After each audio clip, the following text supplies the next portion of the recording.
Hello, Music 111. It's Allison here, and I want to talk a little bit about ChatGPT, citations, and some stuff just to keep in mind when you're writing. I'm not sure what the background of all 250 of you is, and then cut that down to the people who actually watch this video. So I'm not sure what your background is. Maybe you went through, high school during the pandemic and you found ways to cut corners because your teachers were scrambling to learn to teach online. Well, unfortunately, some of us at the university have been teaching online for a really long time, and we do keep up with stuff happening. Okay, so we knew ChatGPT was coming for us. We didn't know it would have such a stranglehold on the class first term after. It's like COVID, right? Like we found out about it in December, and then all of a sudden it's everywhere, by March. So here's one thing you can use ChatGPT for, and I think some perhaps tried this, and I'm going to explain what the problem is when you do this. Okay, so I have written a little question here. Can you please provide a Chicago music style citation list with 5 strong academic sources on the topic of comparing disco and punk? So I'm talking about disco and punk because that's a common question that we use in blogs, and I will discuss that further. Anyway, okay. So certainly here are 5 strong, and I said Chicago music style, so it's in the right format. We're good to go. Okay, great. So this seems like a really good thing to do right up front, right? Except that we do check your sources. We do, because we do. There's a lot of different flags that lead us to checking your sources. But the biggest one is when you're using a whole bunch of printed books that were printed before books went online. Okay, so I'm gonna try, where's that one? Okay, so we've got rip it up and start again. So this exists, and if you look here, it is available on Kindle. So if you have Kindle Unlimited or whatever, you may be able to access that. So I'm not disagreeing that you can access this. What else is wrong with this source though? Okay, it's a little, it's not too old. It's within 20 years, and we're talking about a topic from, 50 years ago. Fine. But here's the problem. It's about post-punk from 1978 to 1984. Well, what's the problem here? We're asking you about punk.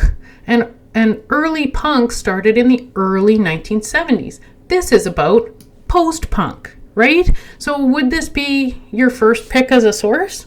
No, but it's ChatGPT's pick, comparing disco and punk, and maybe somewhere in this book it says something about disco and punk. Sure, but its focus is not punk.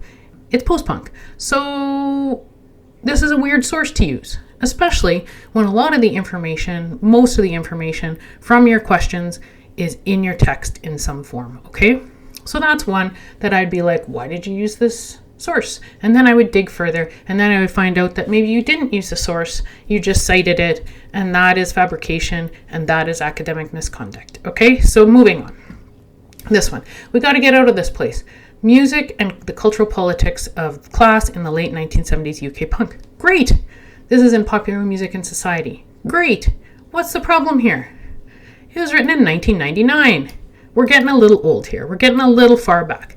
And when I see that you're using sources from the 90s, even if you did find it accessed easily online, it's a really old source. It's not old for me.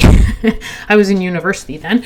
But for you, why are you going to a source from 1999? Surely there has been work done on this since then. One major work done on this would be the chapter in your textbook, which probably tells you, so it explores class politics of punk music in the late 70s Britain and its relationship to disco. Do you know what? Your textbook also does this. So you don't need to go find a weird ass source. Sorry, pardon my language. You don't need to go find a weird source from the 90s. Okay. And this goes for somebody's dissertation from Chicago from 96. You do not need that to tell you the basics of this topic. Okay. The research level the knowledge and research level we are asking of you is not intended to be thesis level. And if you're writing at a thesis level, if you're using thesis-y words, this is why we ask you for plain language, right? If you can't explain it in plain language, you don't understand it. And if you're using really weird words that a first year or second year or even fourth year university student probably wouldn't use, but maybe a person in 1999 did, then that's a flag. Okay, so then again, here we go. Another 1999 source. Last night a DJ saved my life. History of the disc jockey. Okay, so yes, disc jockeys were part of disco. Disc jockeys were not part of punk. Disc jockeys also led to, like, they were part of early hip hop, still are part of hip hop and dance music. Okay, so this is certainly going to touch on some of the topic, but it isn't about the topic, right? Like, it's really going off in another direction. I'm not asking you about DJs, right? I'm asking you about, like, the subcultures. And so I searched up this one, and it is available in Kindle. Fantastic. So it's very possible you used it. But if you used it to say something that was said in your textbook very easily, you can see where the problem is, right? Like, why are you going to this weird source? Okay, so then moving on. And this, and ChatGPT is great. It shows you, it tells you, gives you a blurb about what all of these books are, but it doesn't really say anything, does it? It just says it explores the cultural politics of punk and disco and the relationship to urbanism. Great. What does that mean in your words? What does it mean? Can you tell me? If you can't, then there's a little bit of a problem, right? Okay, so punk and disco, anti-urbanism, and the cultural politics of popular music. Great. This was written in 2005. It's in the Cambridge Companion to Pop and Rock. Super. Let's see. Maybe it's available on, maybe it's available somewhere easily. I can tell you that it is not in our library. So unless it's online, it's really not available, right? Like, it's, you didn't go out and order this from Amazon, or maybe you did. Maybe you're that devoted to a 100 level music class.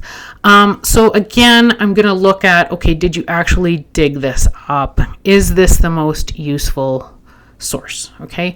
Maybe it is. Maybe this one says something really useful, but notice that it is like number 4 of 5 in here. So unless you know what you're talking about, you don't know which of these is good, right? And then here we go. Sonic Cool, Life and Death of Rock and Roll. Hal Leonard. Okay, so Hal Leonard already is a little bit of a red flag for me, because Hal Leonard is like, they're the people who like publish your band music books. So they lean more towards music publishing, like actual sheet music.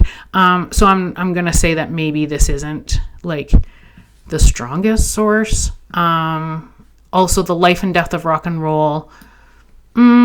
That's not really the topic, is it? Something super comprehensive might say 2 lines about this, right? But do you know what else says it in more depth? Your textbook. So here is why asking for random sources from ChatGPT will not work for you unless you know what you're talking about. And if you know what you're talking about, why aren't you using the textbook? Does that make sense? Okay, more soon.